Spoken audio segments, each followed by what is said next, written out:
आपने गत दिनों अयोध्या के अंदर देखा होगा, अयोध्या में श्री राम जन्मभूमि में घटना घटित हुई। ट्रस्ट ने बड़ी विनम्रता के साथ उत्तर प्रदेश सरकार को लिखा कि ट्रस्ट में ऐसी घटना घटित हुई है, समाचार पत्रों में मीडिया के माध्यम से कुछ चीजें, कतिपय चीजें सामने आ रही हैं।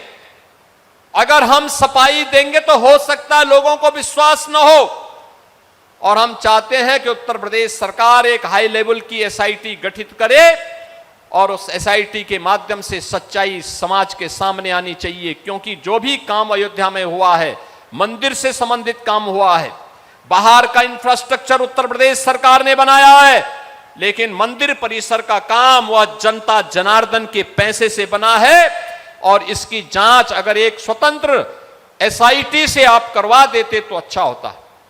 हमने तत्काल एक एसआईटी गठित की। बहनों और भाइयों, एसआईटी जब तक गठित नहीं हो रही थी तब तक समाजवादी पार्टी, कांग्रेस और अन्य सेकुलर दल कहते थे कि एसआईटी गठित होनी चाहिए।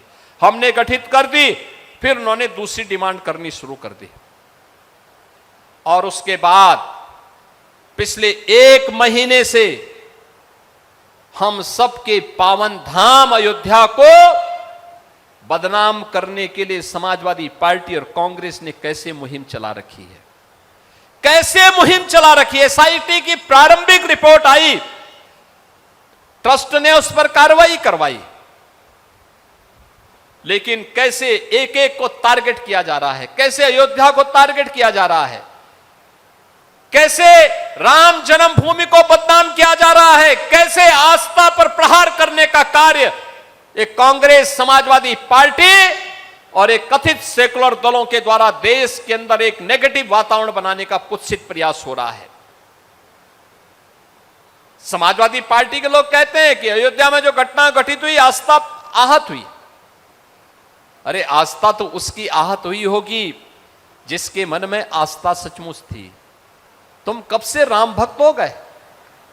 अरे राम द्रोही जैसा आचरण जिन लोगों का रहा हो, जिन्होंने राम भक्तों पर लाठियां और गोलियां चलाई हो, जिन्होंने श्री राम के अस्तित्व पर ही प्रश्न खड़े किए हो, ये कौन सी आस्था की बात करते हैं?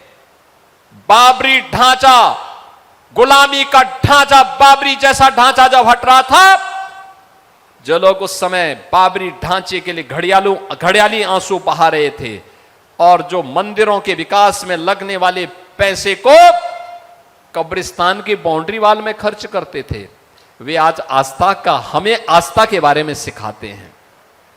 वे आज आस्था के बारे में बता रहे हैं।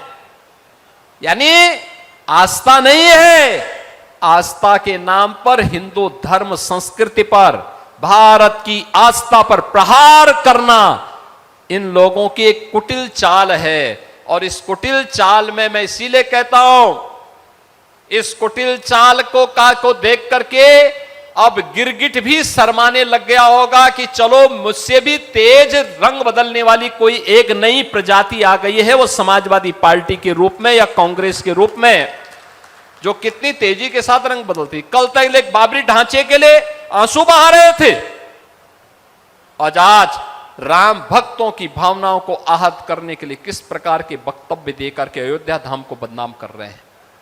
आज की अयोध्या त्रेता युग का स्मरण कराती है। इनकी पीड़ा मंदिर के चढ़ावे के चोरी से संबंधित नहीं है, इनकी पीड़ा तो इस बात को लेकर के है, राम भक्तों ने अपने प्रभु को श्रद्धा और सम्मान देने के लिए प्रभु का इतना भव्य मंदिर का निर्माण सहयोग से कैसे कर बना दिया है, यह इनकी पीड़ा है। ये लोग कितनी एक्सरसाइज कर लिए हैं, पिछले 6 वर्ष में बाबरी ढांचा का नामो निशान नहीं, बना भी नहीं पा रहे हैं, कहीं नहीं बना पा रहे हैं,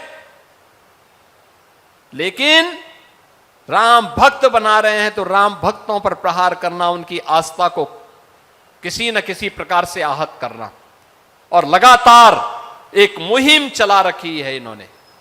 देश को बदनाम किया जा रहा है, प्रदेश को बदनाम किया जा रहा है, अयोध्या धाम को बदनाम किया जा रहा है। बहन और भाइयों, इनसे पूछना चाहिए, एसआईटी की रिपोर्ट पर श्री राम जन्मभूमि तीर्थ क्षेत्र न्यास के द्वारा लगातार कार्रवाई की जा रही है, लेकिन मैं पूछना चाहता हूं, बहन और भाइयों, मैं पूछना चाहता हूं, एक चोरी थी, समय रहते सब पर कार्रवाई हुई है और हो रही है, लेकिन वक्फ के नाम पर हजारों एकड़ लैंड, गरीब की लैंड, सरकारी लैंड वारा न्यारा हुआ है। समाजवादी पार्टी ने और कांग्रेस ने कभी उसके खिलाफ आवाज क्यों नहीं उठाई है? कभी नहीं उठाए वक्फ के नाम पर।